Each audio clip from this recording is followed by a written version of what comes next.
Hello, welcome to प्रथम IAS. तो इस वीडियो में हम लोग देखने वाले हैं कि जैसा आप जानते हो, ब्रिटेन के पीएम ऋषि सुनक जी ने अभी अनाउंस किया है कि एज 18 तक ब्रिटेन के जितने भी बच्चे हैं उन्हें मैथमेटिक्स सिखाया जाएगा। तो अब ये पॉइंट ये आता है कि सिंस ऋषि सुनक जी भारतीय मूल के हैं, तो जिस कंट्री को एक तरीके से उनके जीन और डीएनए में मैथ्स बसा हुआ है, चाहे वो ग्रेट मैथमेटिशियन रामानुजन जी हो या हमारे एंशियंट मैथमेटिशियन आर्यभट्टा जी, जिनके आर्यभट्टयम जो बुक है वो मैथ्स की बहुत फेमस है, चाहे ब्रह्म गुप्ता जी। तो इतने ज़्यादा इम्पोर्टेंट जो मैथमेटिशियन इस कंट्री में हैं, तो उस कंट्री का क्या हाल है, भारत में मैथ्स की क्या अभी सिचुएशन है। तो इस वीडियो में हम लोग भारत के पर्सपेक्टिव में सब कुछ देखने वाले हैं।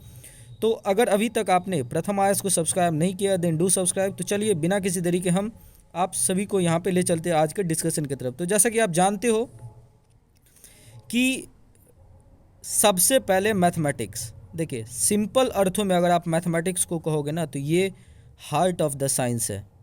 और हमारे डेली लाइफ में चाहे आप किसी बर्तन में खाते हैं तो वो हो सकता है कि वो सर्कुलर टाइप का हो, कभी आपने कटोरी देखा हो तो कटोरी हो सकता है आपको कि वो हेमी स्फेरिकल हो, कभी कभी आपने सिर में जो महिलाएं हैं वो आप देखते हो कि हेयर बैंड पहनता तो वो एक आर्क शेप का होता है।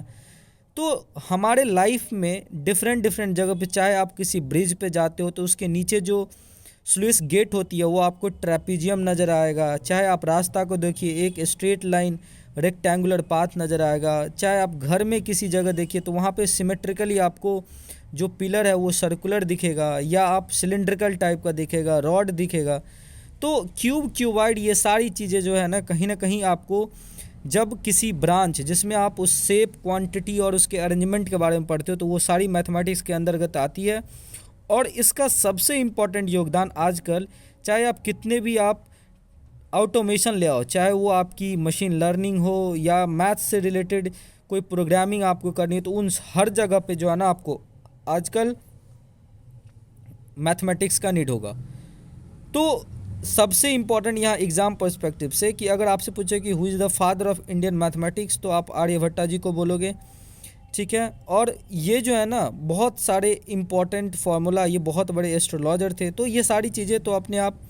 और उसके बाद एग्ज़ाम पर्सपेक्टिव से सेकंड पॉइंट है कि अगर आपसे पूछे कि इंट्रोडक्शन किसने जीरो का किया था मैथ्स में, तो ये आपको आर्यभट्टा जी नहीं है, ये ब्रह्म गुप्ता जी है। और ये लगभग क्यूब रूट के बारे में, इंटीजर्स के बारे में भी इन्होंने ही एक तरीके से स्क्वायर रूट के कंपिटिशन्स, और Ramanujan ji one of the India's greatest mathematician genius in modern time.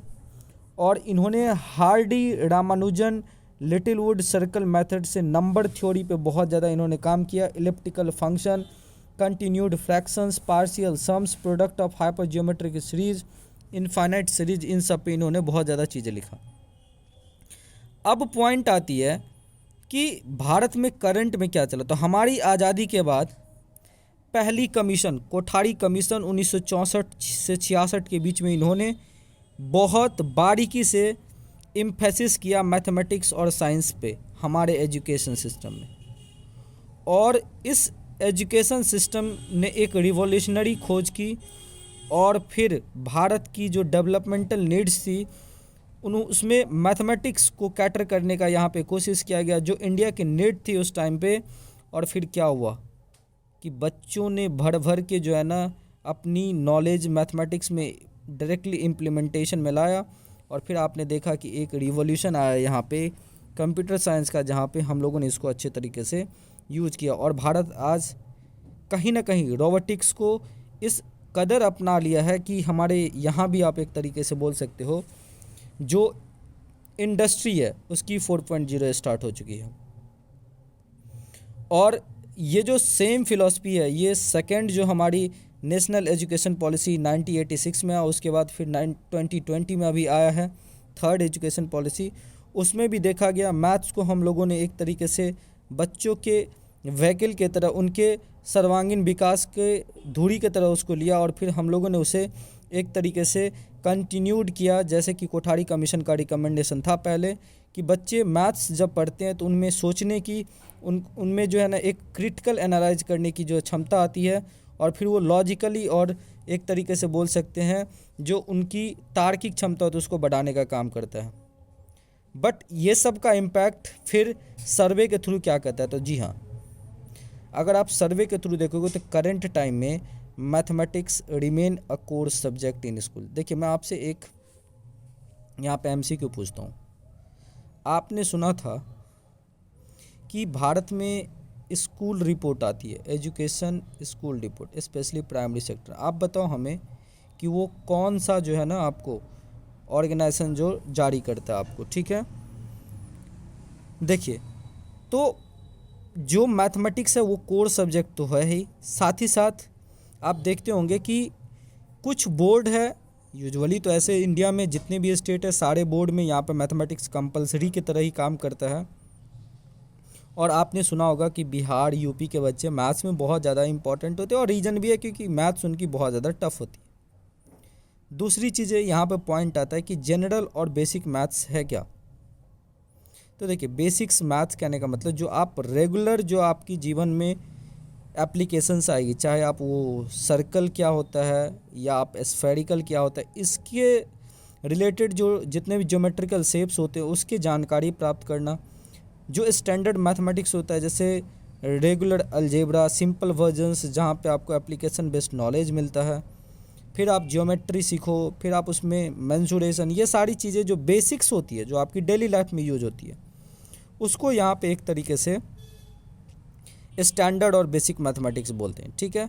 हालांकि अगर आप देखोगे तो सीबीएसई ऑफर्ड करता है स्टैंडर्ड बेसिक ऑप्शंस, जैसे कि आईसीएसई भी सेम करता है, और कुछ स्टेट बोर्ड, इवन मैं तो बोलूँगा कि इंडिया की most of the state board में जो है ये एक कंपलसरी की तरह काम करता है। और सबसे यहाँ पे इम्पॉर्टेंट क्या है कि जैसे जैसे बच्चे आगे बढ़ते जाते हैं ना तो जो मैथमेटिक्स की रुचि है वो समाप्त होती जाती है, और कहीं ना कहीं ये चीज़ें थोड़ी टफ हो जाती है, रेस्ट्रिक्टेड जोन में चली जाती है कंपलसरी के कारण से। तो ये भी एक रीज़न हो सकता है, और यही कारण है कि जो नेशनल अचीवमेंट सर्वे 2021 हुआ था वहाँ पे केवल 32% ऑफ स्टूडेंट ने शो किया था कि उनकी मैथमेटिक्स स्किल जो है ना वो एक्सपेक्टेड लर्निंग आउटकम्स के आसपास है। और वही ऐसा इसी सर्वे में दिखाया गया था कि जैसे जैसे बच्चे हायर एजुकेशन की तरफ बढ़ रहे हैं तो उसमें मैथ्स की जो रुचि है वो कम होती जाती है। और आप यहाँ पे देख सकते हैं कि जब बच्चे क्लास 3 में तो 57% of the total strength of class 3 was interested in maths, लेकिन जैसे वैसे ही बच्चे क्लास 5 में पहुँचे तो केवल 44% बच्चे इंटरेस्टेड रहे। क्लास 8 में देखा गया तो 36%, क्लास 10 जाते जाते 32%। तो ये एक चिंता की बात है, क्योंकि अभी जो दुनिया है ना डेटा की दुनिया है जहाँ पे स्टैटिस्टिक्स बहुत इंपॉर्टेंट है, और स्टेम जो साइंस टेक्नोलॉजी इंजीनियरिंग और मैथमेटिक्स की जो डिपार्टमेंट है जहाँ पे ऑटोमेशन रोबोटिक्स और आजकल की जो तकनीकी सुविधा है चाहे वो डेटा कोडिंग प्रोग्रामिंग से लेकर के हर जगह जो है ना मैथ्स की नीड होती है। और अगर इस तरीके का अगर रुचि नहीं देखने को मिलेगा भारत में तो आप किस तरीके से भारत को विश्वगुरु बनाएंगे। और जो आपका एम है 10 ट्रिलियन इकोनॉमी का, जहाँ पे आपकी टेक सेक्टर जो वर्ल्ड की सबसे बेस्ट परफॉर्मिंग सेक्टर है वो किस तरीके से चलेगा। तो ये एक कंसर्न जरूर है पॉलिसी मेकर्स के लिए कि किस तरीके से बच्चों में ये आप तो, और इसी कारण से जो नेप है नेशनल एजुकेशन पॉलिसी जो 2020 है उसमें जो है ना स्टेम लर्निंग के लिए मैथ्स को अभी भी रिकॉग्नाइज किया गया है, और इसे कहीं ना कहीं हैंड ऑन किया गया है कि बच्चों को एक्सपेरिमेंट बेस्ड क्लासेस लिया जाए। जो साइंटिफिक टेम्परामेंट है, जो अटल आपने सुना होगा एम नीति आयोग का अटल टिंकरिंग लैब चलता है, वहाँ पे बच्चों को प्रैक्टिकली हर जगह ले जाया जाता है, चाहे वो इसरो हो या भाभा हो, वहाँ पे जो है ना बच्चों को घुमाया जाता है, कभी आईआईटी। तो ये सारी चीज़ें अपनी जगह बनी हुई है और कोशिश किया जा रहा है सरकार की तरफ से कि बच्चों में जो है इस तरीके। और एक पीसा, तो आपको बताना है यहाँ पे कमेंट में कि पीसा किस ऑर्गेनाइजेशन का इनिशिएशन है। और पीसा जो है ना एज 15-16 तक बच्चों में मैथ्स और साइंस के लिए एग्ज़ाम कंडक्ट करवाता है, जो कहीं ना कहीं कंट्री को जो है रैंकिंग देता है। और इसमें आपको ध्यान रखना है कि सिंगापुर के बच्चे हमेशा अव्वल आते हैं, और ये रीज़न है कि वहाँ की स्कूली व्यवस्था। और अगर आप वही अपनी देश में देखें तो बिहार के बच्चे बहुत ज़्यादा आगे हैं। हालांकि बिहार में भी वही है कि जैसे जैसे आगे बढ़ते जाता है क्लास 10 की तरफ वो रुचि कम होती जाती है। तो उम्मीद करते हैं सेशन अच्छा लगा होगा, और अच्छा लगा तो प्लीज़ हमारे चैनल को सब्सक्राइब कीजिए। Thank you so much for watching this video.